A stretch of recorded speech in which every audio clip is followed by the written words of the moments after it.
여러분 안녕하십니까? 대성TV와 함께하는 정신건강의학과 전문의 의학박사 최성환입니다. 반갑습니다. 잘들 계셨죠? 오늘의 주제는 부족, 마스코트, 그리고 징크스입니다. 부족이 참 다른 말로 하기가 참 어려운데요. 여러 말로 나눠집니다. 영어로 예를 들자면 탈리스만, 에뮬렛, 촤이라고도 하고, 징크스는 그냥 징크스는 외래어로 그냥 우리가 한국말 없이 따로 사용하고 있습니다. 그래서 중국에 가시면요, 새장 속에 있는 새가 쪽지를 이제 물어다주는 새정을 하는 걸 보신 적이 있을 겁니다. 안 갔다 오신 분들도 새정은 잘 아시죠? 그리고 이제 기러기 떼가 날아가는 모양과 방향, 아침에 까치가 반기면서 지저귀면 오늘 반가운 손님이 오신다고들 이제 어르신들이 얘기했죠.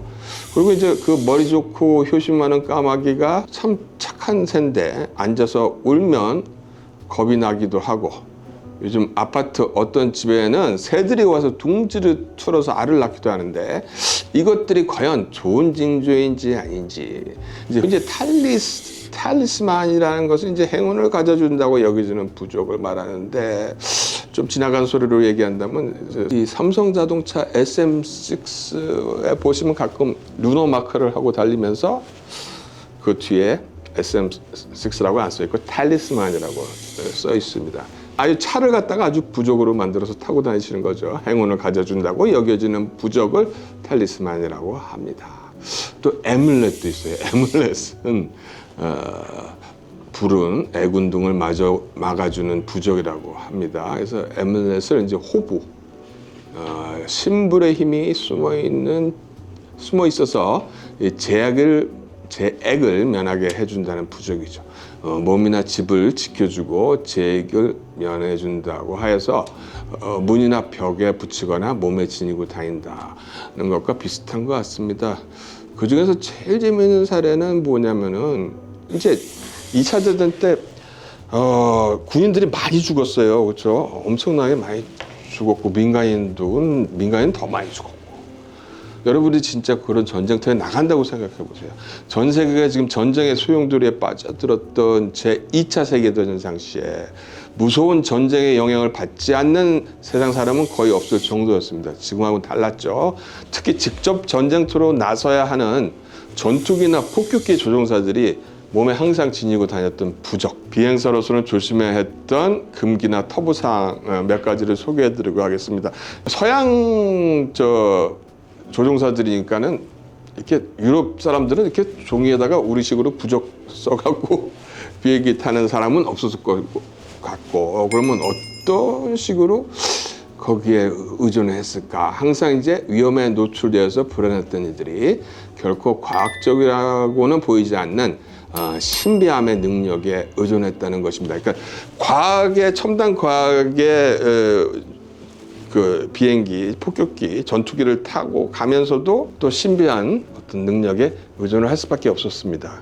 그래서 이제 4가지의 대표적인 행동을 이 조종사들이 보였는데요. 첫 번째로는 이제 행운의 마스코트 또는 부적을 가지고 비행기에 탔다는 것입니다. 그래서 선호했던 물건들은 주로 이제 은으로 된 동전, 행운을 준 적이 있는 자기가 게임용 주사위 2개를 갖고 게임을 많이 합니다. 미국 사람들. 또 토끼발, 그다음에 옷에 구겨넣기 편한 동물 가죽 인형들이 있었다고 합니다. 이번에 우리나라 여성 사격 선수가 아주 인기를 얻었는데 그분도 이제 항상 사격 시합마다 자기 딸이 이렇게 선물해준 코끼리 인형을 가지고 다니면 총알이 잘 맞는다고 생각하셨던, 실제로 잘 맞았던 것 같습니다. 동양인들은 이제 넉사자를 죽을 사자하고 같다고 해서 싫어하고요. 서양인들은 13이라는 숫자와 연관되는 것을 싫어했고요. 비행사들은 유독 이 검은 고양이를 싫어했습니다. 어떤 비행사들은 아예 아군을 쫓기 위해서 공격적인 방법을 썼는데요. 동전의 발행 용도가 합쳐서 13이 되는 동전들을 아예 갖고 타거나, 이건 뭐냐면 아예 아군처럼 보이는 걸 갖다 갖고 타요. 별이 새겨진 동전의 별의 합이 13이 되는 것과 또 독수리의 깃털 13개를 모아서 조종칸 앞에다 걸어놓기도 했다고 합니다. 그러니까 이게 섞인 거죠. 아메리칸 인디안의 전통하고 무속하고 서양인의 13이라는 숫자가 합쳐진 특이한 부적이라고 볼 수 있습니다. 심지어는 종교적으로 보일 정도로 의례나 의식을 치르기도 했는데, 덩치가 큰 폭격기의 경우에는 날개가 크잖아요. 그러니까 우산을 들고 비행기 날개 위에 올라가서 우산을 펴고 몇 분 동안 춤을 추면 이제 안전하다. 아니면 이제 비행기를 조정하기 전에 자기 비행기 오른쪽이고 왼쪽 바퀴를 발로 몇 번을 차면 재수가 좋다, 없다. 그래서 이 징크스는 전투기나 폭격기 조종사나 승무원들보다는 요즘 운동, 스포츠 선수들이 여기에 많이 해당됩니다. 실패의 연속. 이런 상태를 징크스에 빠지다라고 얘기할 수 있겠습니다. 그러니까 상태가 부진함을 뜻하는 슬럼프라는 심리학적, 정신과학적 용어와는 많이 틀려요. 슬럼프는 과학적인 용어고 징크스는 좀 운명적인 용어라고 생각하시면 됩니다. 그래서 운동선수들이 일종의 부적이나 자기만의 의례, 의식을 치릅니다. 근데 여러분 생각 없이 보시죠? 특히 축구에서 보는 골 세레머니라는 것 자체가 확실히 주술적인 요소를 가지고 있는 거예요. 관중들에게도 보여주지만 축구의 신에게 감사의 뜻을 표현한 것이고요. 그래서 우리한테 무엇이 있으면 마음이 편해진다.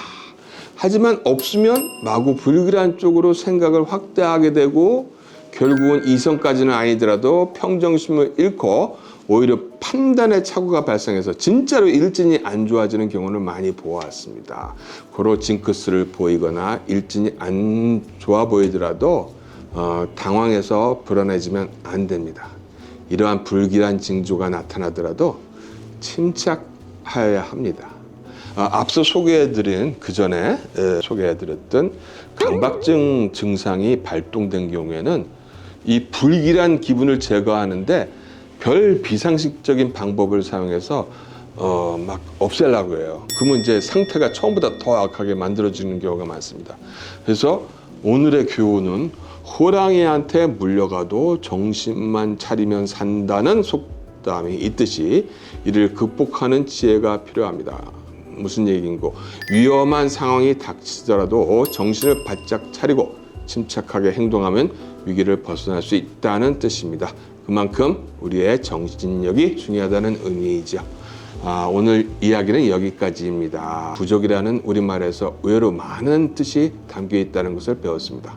과학이 엄청나게 발달한 지금에도 인간이 그 한계에 도달했을 때는 진짜 비과학적인 것에 많은 의존을 하는 모양입니다. 여러분, 오늘 영상 어떠셨나요? 다음 시간에도 여러분들께 유익하고 도움이 될 만한 컨텐츠로 찾아뵙겠습니다. 만약 알고 싶거나 궁금하신 내용이 있다면 영상에 댓글로 남겨주시고요. 잊지 마시고 구독, 좋아요 꼭 부탁드립니다. 감사합니다.